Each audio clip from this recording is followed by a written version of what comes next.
morning, everybody. So guess what? My grandbabies are gone. I'm gonna miss them greatly. I'm always excited when my kids come, but I'm excited when they leave too, y'all. Especially those little ones, cause woo, they have you running all over the place. Okay, so let's read Ecclesiastes 2. The last time we read Ecclesiastes 1, and Solomon was giving his overall opinion, not an opinion, he was actually giving a bold statement, what he found through his knowledge and understanding of life. And so we're going to start off at Ecclesiastes 2 because he gets more detailed in the things that he had done. Only in the end to find out that all of it without God is a chastening in the wind, meaningless. Okay, so let's start. We're going to be reading out of the New King James Version today. Okay, and it is vanity. He's talking about vanity of pleasure. Vanity of pleasure. So, Ecclesiastes 2 and 1. I hope you guys have your Bibles. Let's start, okay? I said in my heart, come now, I will test you with mirth. Therefore, enjoy pleasure. But surely this also was vanity. I said, of laughter, madness, and of mirth, what does it accomplish? Let's read that again. I said in my heart, come now, and I will test you with mirth. Therefore, enjoy pleasure. But surely this also was vanity. I said of laughter, madness, and of mirth, what does it accomplish?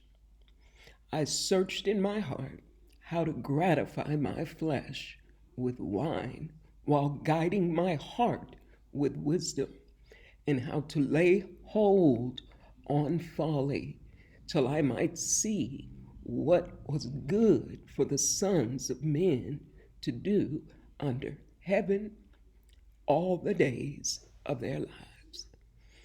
So Solomon is searching in every area, every area. I mean, he's partying, right? He's laughing. He's having madness. He's just getting all involved in everything, right? 4 says, I made my works great. I built myself houses and planted myself vineyards. I made myself gardens and orchards, and I planted all kinds of fruit trees in them. I made myself water pools from which to water the growing trees of the grove. I acquired male and female servants and had servants born in my house. Yes, I had greater possessions of herds and flocks than all who were in Jerusalem before me. I also gathered for myself silver and gold and special treasures of kings and of the provinces, different places. I acquired male and female singers, the delights of the sons of men, and musical instruments of all kinds. It's interesting that he keeps mentioning male and female servants, which makes me wonder if he participated in having relationships with both men and women.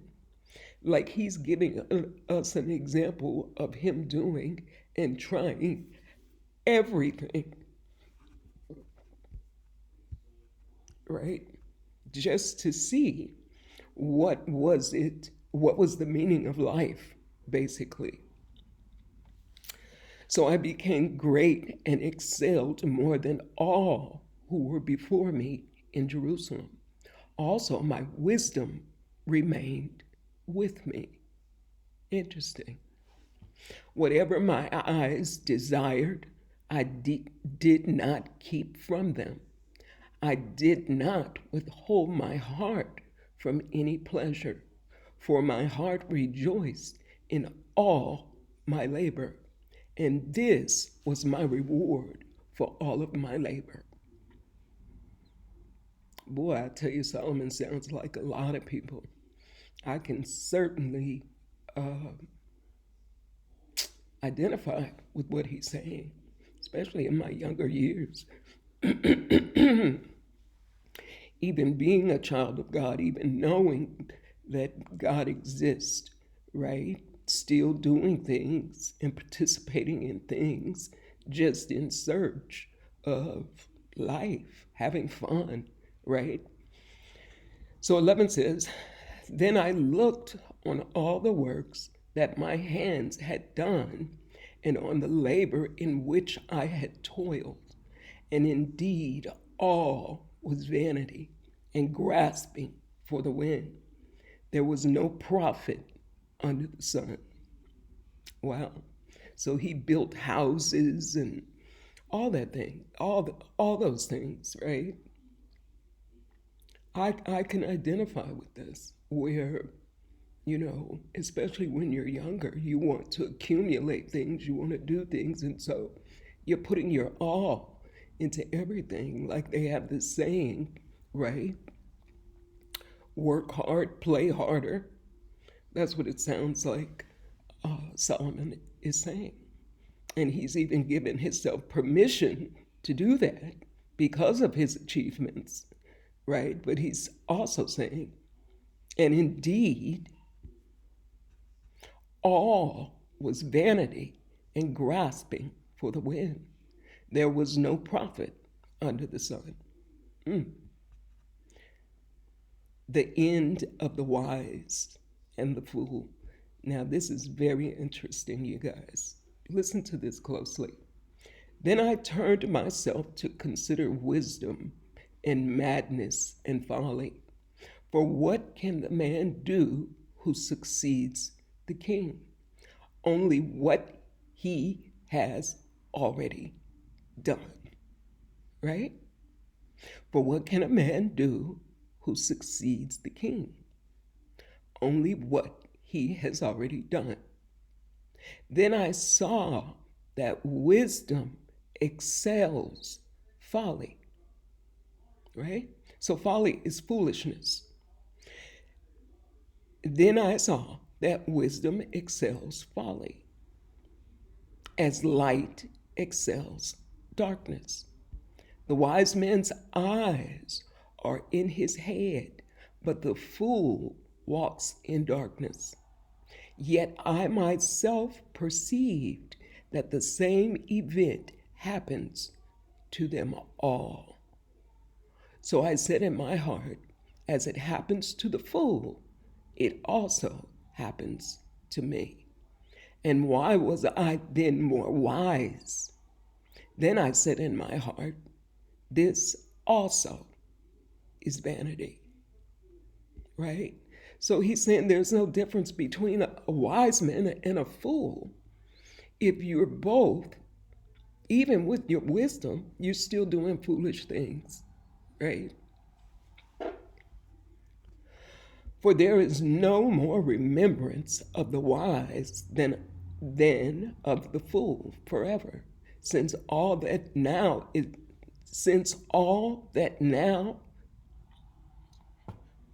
y'all, something wrong with me. Since all that now is will be forgotten in the days to come. That sounds funny. Since all that now is will be forgotten in the days to come. And how does a wise man die? As a fool. Wow. That's a shame. If you're wise and you still do foolish things, because both of you die, right? And what's the sense of having wisdom if you die in the same way as the fool. Therefore, I hated life because the work that was done under the sun was distressing to me, for all is vanity and grasping for the wind. Then I hated all my labor in which I had toiled under the sun, because I must leave it to the man who will come after me, and who knows whether he will be wise or a fool. Ain't that the truth?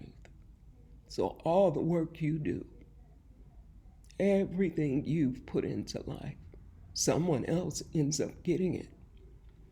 Could be your children, or it could be someone else. But what will they do with all the work that you've done? Will they be wise with it, or will they be a fool with it? So yet he will rule. Let's read that again. Then I hated all my labor in which I had toiled under the sun, because I must leave it to the man who will come after me, and who knows whether he will be wise or a fool. Yet he will rule over all my labor in which I toiled, and in which I have shown myself wise under the sun. This also is vanity. Therefore, I turned my heart and despaired of all the labor in which I had toiled under the sun. Reading 20 again. Therefore, I turned my heart and despaired of all the labor in which I had toiled under the sun. So he got sad thinking about all of this, right? All the work. I really believe this is, matter of fact, I'm sure this is Solomon after having done all that he had done. You know, the wisest man in the Bible. And he's telling us all of it. Everything he's tried, everything. Whether it be partying, whether it be wisdom, whether it's having knowledge, you know, building houses, accumulating all the money in the world, right? He's sad. He's sad. And that's exactly what he's saying. 18 says, Then I hated all my labor in which I had toiled under the sun, because I must leave it to the man who will come after me, and who knows whether he will be wise or a fool. Yet he will rule over all my labor, excuse me, guys, in which I toiled, and in which I have shown myself wise under the sun. This also is vanity. Therefore, I turned my heart and despaired of all the labor in which I had toiled under the sun. For there is a man whose labor is with wisdom, knowledge, and skill, yet he must leave his heritage to a man who has not labored for it. Yeah. This also is vanity and a great evil. For what has man for all his labor and for all the striving of his heart with which he has toiled under the sun? For all his days are sorrowful, and his work burdensome. Even in the night his heart takes no rest. This also is vanity. You know, when I read this too, I think about all the celebrities too that have died, you know, so-called had it all in life, were able to do anything they wanted to do. You know, I think about Whitney Houston. in particular because she was a Christian. And she also participated in folly, right? You know, she was wise. You know, she had knowledge. Otherwise, she wouldn't have gotten as far as she did, right? But she was so sad and angry towards the end, right? I could almost tell that just even the work was just kind of crushed out of her. She had lost her voice, right? So I can only imagine what she was feeling, only to end up passing the way that she did. But that's what this reminds me of. You guys can go back and read that, but let's finish off 24. Nothing is better for a man than that he should eat and drink, and that his soul should enjoy good in his labor. This also I saw was from the hand of God. For who can eat or who can have enjoyment more than I? For God gives wisdom and knowledge and joy to man who is good in his sight. But to the sinner, he gives the work of gathering and collecting, that he may give to him who is good before God. This also is vanity and grasping for the wind. That's a cold game right there, right? Reading 26 again. For God gives wisdom and knowledge and joy to a man who is good in his sight. But to the sinner, he gives the work of gathering and collecting, that he may give to him who is good before God. You guys tell me what you think that means in the comments, okay? And then we'll talk about it when I finish reading Ecclesiastes 3. Make sure you post a comment. What do you think verse 26 means? So in the end it says, this also is vanity and grasping for the wind. Okay? All right, you guys. When you get some time, go over that, because I really do want to have a conversation about Ecclesiastes. I'm supposed to be talking to a friend of mine, and we're going to have a one-on-one Bible study. If you're listening, Lou, I will see you soon. But yes, I really am always curious when people read what Solomon is saying here. What is their take on it?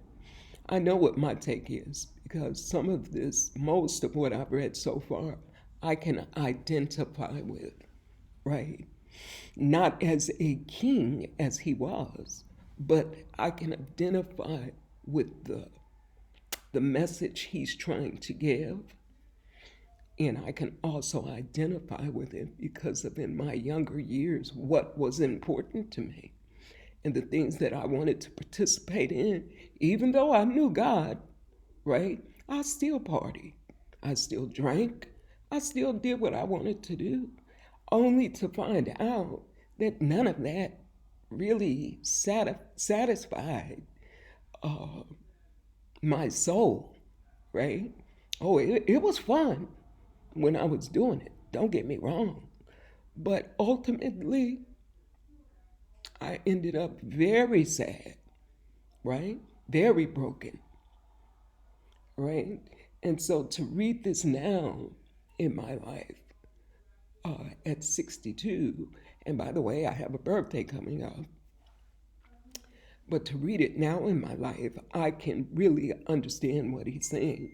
But I'm curious to know what you guys think. So drop in the comments what you think 26 means, and then hopefully I will be back again tomorrow to finish up Ecclesiastes 3. Okay? And this year, 2024, I have committed to the Lord Jesus Christ that I am going to come on more often and read the scriptures with you guys. So I hope you guys join with me. And yeah, I love you guys. Be blessed. And I will see you, hopefully, again tomorrow. All right. Much love, family. I love all y'all. Okay? For real. See you later.